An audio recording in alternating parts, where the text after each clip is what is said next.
guys, Beast back. As the title says, Maxpedition Fail. We'll get to that in a second. But you guys know I've been traveling last couple years quite a bit. Haven't been really on YouTube as much as I wanted. But because of my traveling, it gives me an opportunity to test more gear. One of the things Maxpedition does really well is they give the gear to you indefinitely. There's some companies out there that will ask for the product back when you're done reviewing it. The problem with that is you don't get a chance to really give it a long-term test. As you guys know, this is the 3-in-1 duffel. I did a review on that, but my very first Maxpedition gear I actually just took back down to Antarctica, the Kodiak. And it's just because it's a great piece of gear. It actually held my 17-inch laptop, so it was my sort of everyday day pack while I was down there on the ship. Got plenty of use in Zodiacs, covered in salt spray, the whole 9 yards. But that is going on 5 years with that bag. And so it just gives you an opportunity to continue to use the gear. Now I have other luggage, I have other bags that I could use, but I like the quality and what Maxpedition does. Now hopefully you can tell, it's kind of a scattered day out today, but there's a huge black smudge mark on this side of the bag. One of the reasons I like using 3-in-1 duffel is because it's a fairly large bag. It comes in right around 62 linear inches, which is the maximum for at least the TSA in the US for checked baggage, which basically means I can maximize all the potential of the 62 inches and I won't get charged any overage as long as it doesn't weigh over a certain weight. Now, because of the design of a duffel, you have a few extra straps, and so I'm wondering if maybe some of the straps didn't get caught in one of the wheels or didn't get sideways and get pushed through some of the machines that help sort a lot of luggage. Now, you obviously get the handhold, Velcro thing. The main thing you're going to look at is actual over-shoulder strap, which I try to secure underneath that. Who knows what happened? Something grabbed it, but I will zoom in so you can kind of see what damage we're talking about here. All right, so you're now zoomed in onto where the outer bag here separates. If you watch the review, you can take the outside bags apart. All the zippers on this side work totally fine. It was open just a little bit, like it had gotten pulled. The zippers are totally fine. On the other side, we can see all the loose stitching there.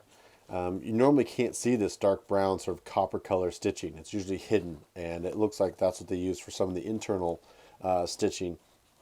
The main over-the-shoulder grab webbing goes through the bag right there, and as you can see, it definitely ripped that piece wide open.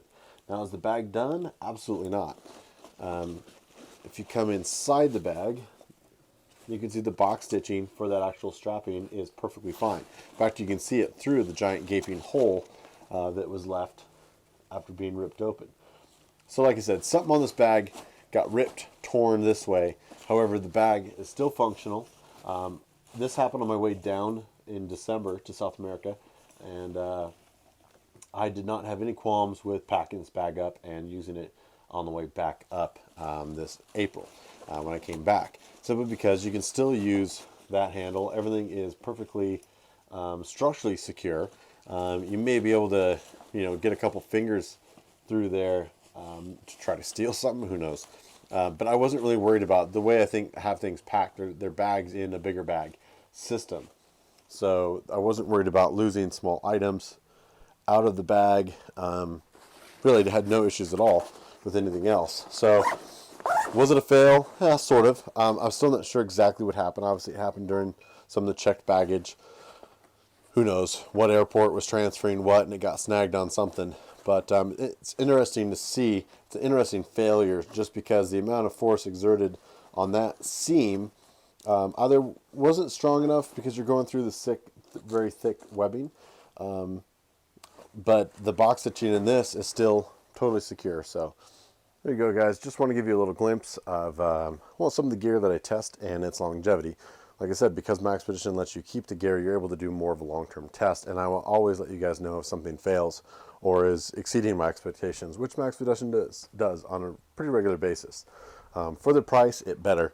I get these bags for review. Some of the prices on these things are pretty up there, but some of the features that they offer are pretty phenomenal, and obviously the durability and construction is worth it if you've got a peace of mind. I've had a company give me some gear to do some testing on here coming up, and I'm not really sure in the end if I would trust it.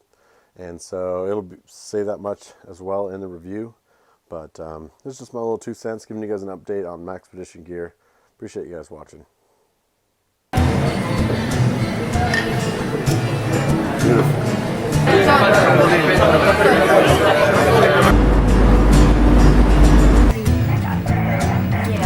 Everybody leave.